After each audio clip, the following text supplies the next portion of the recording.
Hey everyone, I'm Megan Radford de Barrientos. I'm an ethical fashion and beauty writer, and I love helping women find and curate their everyday capsule makeup wardrobe.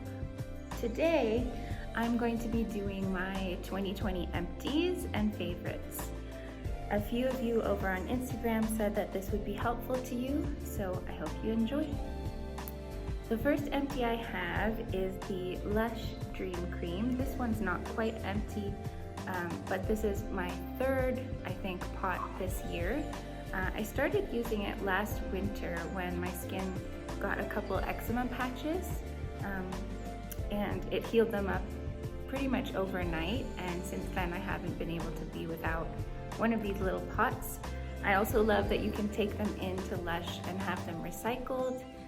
Most of the ingredients are natural. I know there's a couple of preservatives in there, but for me, what's important is that it works for my super sensitive skin, and it does. My second empty and favorite looks a little bit weird, but this is all that's left of the Ethique Lavender and Vanilla Solid Deodorant. I tried a little baby one of this year. It comes in a heart, and it works really well. One of the best natural deodorants I've tried, and I will definitely be trying it again. Next up is the Saje Goddess Mist. I used up a full one of this, and then I actually refilled it with water and drops from their little rollerball version. If you follow me on Instagram, you know that I love their period roller, just for pain relief and general soothing of the pelvic and stomach muscles. I also really love their Unwind diffuser blend. I used that a lot, especially at the beginning of the pandemic, when we first went into lockdown. The next one is good old bar soap. This is one that I stole from my husband's stash because he prefers body wash, but this year I made the switch to using bar soap instead of plastic bottles of body wash, and I don't think I'm going to look back. There's so many different varieties. A lot of them can be found locally by local artisans, and I'm just really enjoying using this zero waste option. Next, we have a few makeup favorites. So this is the only foundation I have ever used up and then repurchased. It's the Mercier Tinted Moisturizer Oil-Free, and I used the shade Porcelain. I bought this pretty much exactly a year ago, and it's almost gone, so I'm due for a repurchase really soon. I have been testing out some more zero waste options, but really haven't found one with the kind of light coverage that I need, or that suits my sensitive skin. So if you know of one, drop it down in the comments below. Next, I used up both ends of this e.l.f. Clear Lash and Brow Mascara. I use both sides for my brows. It's only about $3. It works really well at holding them up, but doesn't make them feel like super crusty and glued to your skin. So I probably would repurchase this in the future, but I want to try a couple others out. Last but not least are two lip products from Bobbi Brown, who is my favorite brand for lip products. This is the Bobbi Brown Extra Lip Tint, and I have used it completely up, and I'm now kind of digging out the middle to get the last of the product out. I'm wearing it on top of a kind of rosy lip pencil today, and it just gives a lot of luminosity, moisture, and shine to any of the lipsticks or lip liners I want to wear. Sometimes I wear it on its own, and it's just a super easy lip, especially when you're just working from home and don't want the fuss of a whole lip, a regular lipstick. The next one is Bobbi Brown Ballet Pink.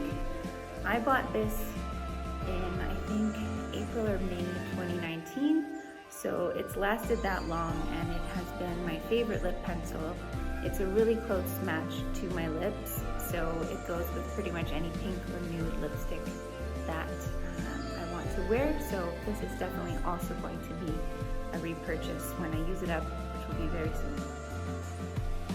Next up, on to some makeup favorites that are not empty yet, but are still favorites.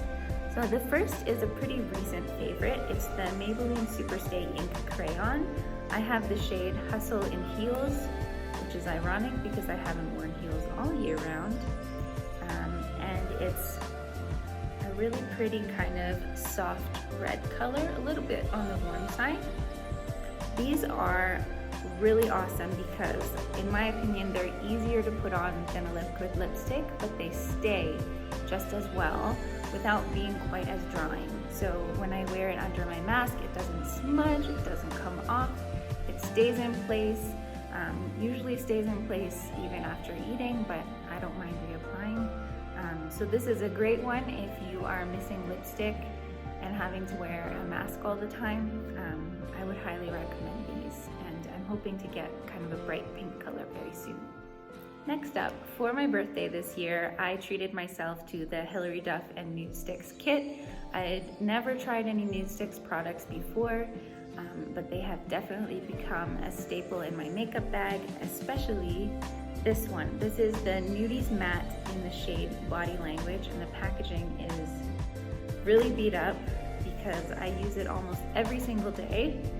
This is the shade. It's kind of a cooler tone rosy color. I'm wearing it on my cheeks and a bit on my eyes today. And that's what I love about this product, is that you can use it on your cheeks, lips, and eyes. So if you're a makeup minimalist or just a mom on the go, or somebody who doesn't like fussing with a lot of products, you can pop this on your cheeks. There's a brush. I like to use this brush when I put it on my eyes, and then you can put it on your lips, and 3 in 1, you're good to go. Next is the Ilia True Skin Serum Concealer, and I got sent this for an article that I did with Darling, which I'll link down below, about zero waste and low base beauty products. So this one came to me really at the right time because I have always loved the MAC Moisture Cover Concealer, but they discontinued it, I think, last year. And I've been searching for a replacement since then, and this really fits the bill. It's a lot thinner than some of my other concealers, but still has quite a lot of pigmentation, and the key for me is that it's moisturizing enough for under my eyes, and it just really works for me, and I think I have found my new holy grail concealer. My last one is a bit of a fail. I wanted to include one thing in here because I think that the road to being more sustainable, being more minimal, and purposeful in your purchases is not always smooth. And for me, quite literally, that was true with this razor, which I got off of Amazon. I wanted to try out a traditional safety razor, just so that I wasn't wasting so much plastic every month with disposable, or even like a Venus where you have to replace the plastic cartridge. Unfortunately, this one has not worked out. I nick myself pretty much every time I've used this, and I tried for about 2 or 3 months. So if you know of a shaving alternative that doesn't cost $70 and works better than this one, then I would really like to know in the comments.